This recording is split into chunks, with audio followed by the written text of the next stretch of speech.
Assalamualaikum warahmatullahi wabarakatuh. Pada video kali ini Bapak akan menjelaskan tentang sumber ajaran Islam yang pertama, yaitu Al-Quran. Nah, sebagaimana yang telah kita ketahui bersama, bahwasanya Al-Quran ini adalah sumber utama ataupun pedoman utama umat Islam, sebagaimana yang telah Rasulullah sabdakan, taraktu fikum amrayni lan tadillu ba'di in tamassaktum bihima al-Qur'an wa sunnata rasulih.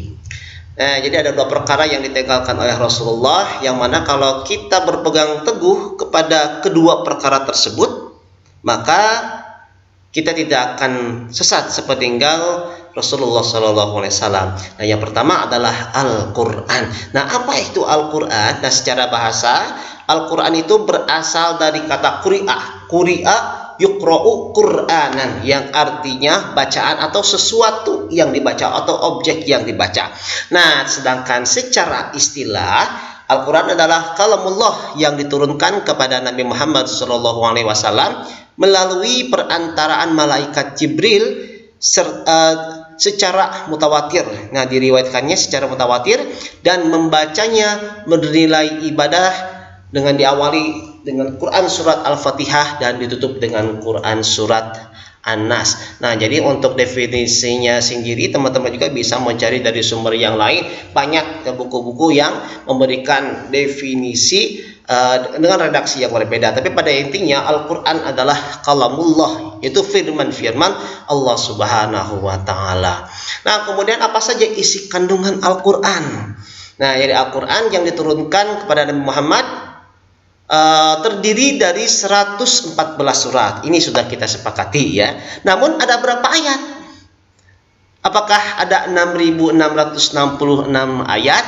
Memang ada yang mengatakan 6.666 ayat. Tapi kalau Bapak melihat dari buku Al-Burhan fi Ulumil Quran, tidak ada yang mengatakan bahwa Al-Quran itu 6.666 ayat. Ada yang mengatakan 6.616, ada yang mengatakan 6.000 pas, ada yang mengatakan 6.240 sekian ya. Silakan teman-teman cek dalam buku Al-Burhan fi Ulumil Quran ya.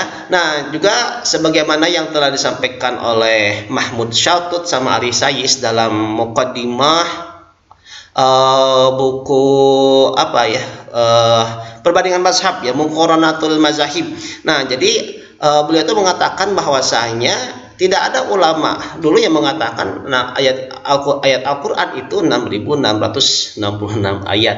Ya, jadi coba teman-teman itu cek ya, Al-Quran ada berapa, dan pernah itu kan ada kakak tingkat Anda yang mencoba untuk menghitung, dan ternyata isinya tidak 6.666 ayat. Jadi yang kita sepakati, Al-Quran itu ada 30 juz, ada 114 surat. Nah, kalau seandainya ada Al-Quran yang terdiri dari 115 surat, itu harus curiga ya.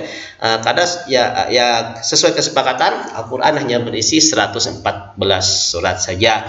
Nah, untuk kalimatnya, hurufnya bisa teman-teman baca, atau teman-teman bisa ceklah dalam Al-Quran ya. Jadi hitung dari awal sampai akhir. Nah, kemudian Al-Quran itu diturunkan dalam dua periode, yaitu periode Makkiyah dan periode Madaniyah. Lalu kemudian apa saja isi kandungan Al-Quran? Yang pertama ada pokok-pokok keyakinan atau keimanan. Contohnya seperti Quran surat Al-Ikhlas ya, Qul huwallahu ahad. Nah, jadi katakanlah bahwa Allah itu adalah satu, maha satu. Nah, kemudian ada pokok-pokok aturan atau hukum. Dalam Al-Quran juga banyak disebutkan hukum-hukum tentang pernikahan, waris, ataupun tentang ekonomi juga ada. Nah, kemudian ada pokok-pokok pengabdian kepada Allah, kemudian tingkah laku atau akhlak. Nah, kemudian petunjuk tentang tanda-tanda alam yang menunjukkan adanya Allah, kemudian petunjuk tentang hubungan sosial dan sejarah para nabi dan umat terdahulu. Nah, kemudian apa saja sih keistimewaan Al-Quran? Yang pertama, tata bahasa yang tinggi dan indah. Nah, jadi tidak ada yang menyaingi keindahan tata bahasa dalam Al-Quran. Nah, zaman dulu ya, ketika zaman Rasulullah masih hidup, ada sayembara yang dibuat oleh kaum kafir Quraisy dengan tujuan untuk menandingi Al-Quran. Jadi kan orang-orang kafir Quraisy banyak itu ahli syair. Jadi ada sayembara untuk membuat syair untuk menandingi Al-Quran, tapi ternyata tidak ada satupun yang bisa menandingi keindahan Al-Quran dari segi tata bahasanya itu kan. Nah kemudian karena frustasi itu kan, orang kafir Quraisy itu tidak bisa menandingi keindahan bahasa Al-Quran, maka mereka menyebutkan bahwa inna hadza la sahirun mubin, sesungguhnya ini Al-Quran adalah sihir yang nyata. Mereka frustasi karena tidak bisa menandingi tata bahasa Al-Quran. Nah kemudian tidak terbatas ruang dan waktu, jadi Al-Quran itu tidak ada kata kadaluarsanya. Ya, meskipun Rasulullah sudah meninggal dunia, Al-Quran itu masih tetap berlaku sampai dengan akhir zaman.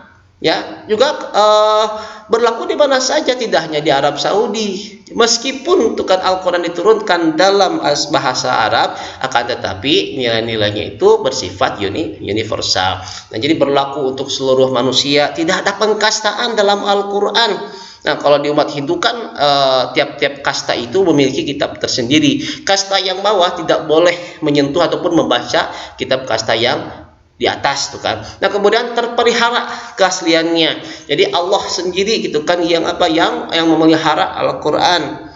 Ya, inna nahnu nazzalna dzikra wa inna lahu lahafizun. Sesungguhnya kamilah yang menurunkan az-zikra, itu Al-Qur'an, dan kami pula yang menjaganya. Jadi pada hakikatnya Allah langsung menjaga kemurnian Al-Quran. Melewati siapa? Melewati salah satunya adalah hamba-hamba Allah yang hafiz dan hafizah.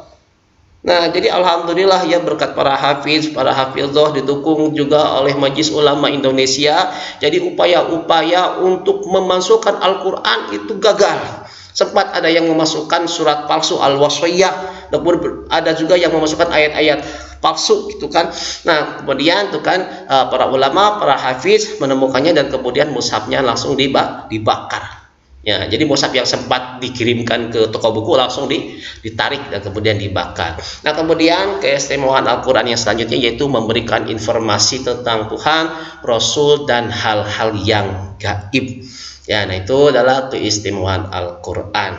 Oke, nanti kita lanjut di video selanjutnya, itu video tentang sumber ajaran Islam yang kedua, yaitu As-Sunnah. Terima kasih. Assalamualaikum warahmatullahi wabarakatuh.